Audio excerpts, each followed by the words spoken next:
नमस्कार दोस्तों, Hindi short hand गुरु channel में आपका स्वागत है। यह अंक संख्या 3 की एक्सरसाइज नंबर 34 की स्पीच है जो 100 शब्द प्रति मिनट बोली जाएगी।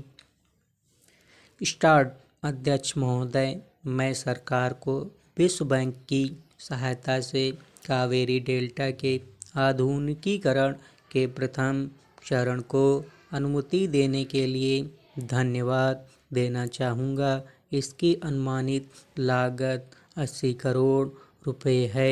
अगर इसका क्रियान्वयन किया जाता है तो यह 70,000 हेक्टेयर ज़मीन को लाभ पहुंचाएगी।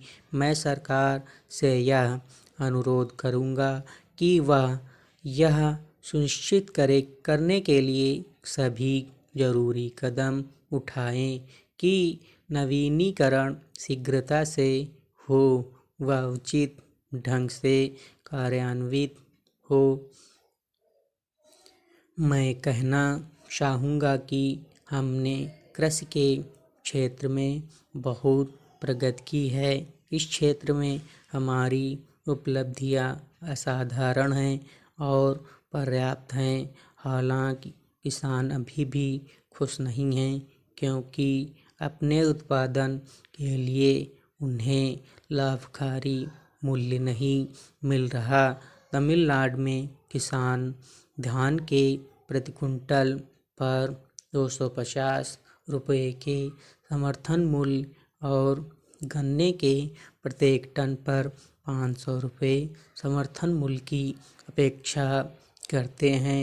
अन्य उत्पादों पर भी सरकार द्वारा लाभकारी मूल्य निश्चित किया जाना चाहिए ताकि किसानों को ऐसा मूल्य प्राप्त हो जिससे वे अपना निर्वाह कर सके। हमारे पास तिलहन की कमी है। हमें इसके आयात पर निर्भर रहना पड़ता है।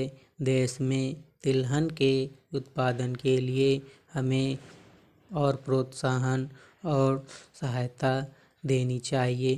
फिर कृषकों के ऋण के संबंध में जन मोर्चा ने वायदा किया था कि किसानों को 10,000 रुपये तक के ऋणों से मुक्त कर दिया जाएगा। उन किसानों को जिन्होंने राष्ट्रीयकृत बैंकों, अनुसूचित बैंकों और सहकारी बैंकों से ऋण लिया था, इसका फ़ायदा मिलना चाहिए। अब स्वेच्छाकृत बकायादारों और अन्य बकायादारों में भेद किया जा रहा है। उन्होंने 10,000 रुपये तक के ऋण को ऋण मुक्त करने का निश्चय किया है। इसे लागू कर दिया जाना चाहिए। इसे ध्यान में रखा जाना चाहिए और इसका पालन किया जाना चाहिए और इसे स्वीकार कर लेना चाहिए। महोदय, मुझे बताया गया है कि कल और आज तमिलनाडु में भारी वर्षा हुई और तूफान आए। कल अवकाश है। मैं माननीय मंत्री से निवेदन करूंगा कि मद्रास और तमिलनाडु के अन्य भागों में बाढ़ से प्रभावित क्षेत्रों का निरीक्षण करें और सभी संभव सहायता करें और तमिलनाडु के लोगों को राहत पहुंचाने के लिए कदम उठाए जाएं।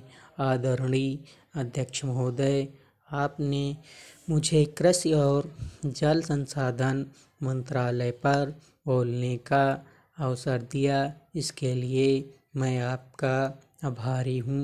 महोदय, भारतवर्ष कृषि प्रधान देश है। कहा जाता है कि यह कहा जाता है कि यहाँ पर 80% लोग खेती करते हैं। इस देश की धरती बड़ी उपजाऊ है। मजदूर सस्ता मिलता है। किसान मेहनती। जाड़ा, गर्मी, बरसात के मौसम यहाँ पर हैं। अर्थात कुल मिलाकर इस देश में ऐसी स्थिति है जिसके माध्यम से इस देश को एक बहुत अच्छा देश बनना चाहिए था। यहाँ पर अच्छी उपज होनी चाहिए थी और इस देश को केवल अपने देशवासियों का ही भरण पोषण नहीं करना चाहिए था, बल्कि पूरी दुनिया को अनाज निर्यात करना चाहिए था।